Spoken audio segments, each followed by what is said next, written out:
At ito na nga mga lods, dumating na ang order natin.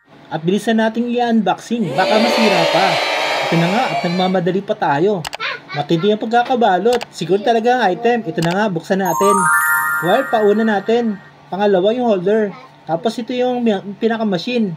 At hindi pa dyan, kasama na pala pati nozzle. Nice! Na bibili. At ito na siguro yung pinaka-blower kung saan ilalagay yung pinaka-nozzle natin. Yan, atin ang testingin. I-on na natin siya. Ayan, may power. Ba't namatay? Nakasaksak naman. Ganun din sa likod. Try natin ulit. Ayan. Namatay ulit. Walang hangin. Defective yata. Tignan nga natin ulit. May sensor.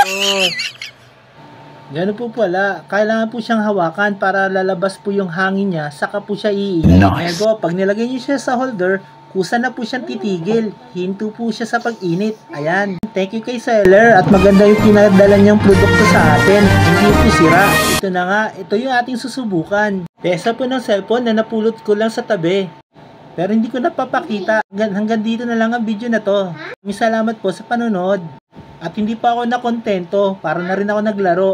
Ayan. Inulit-ulit ko. Para makita ko talaga nagsha-shutdown siya. Thank you for watching.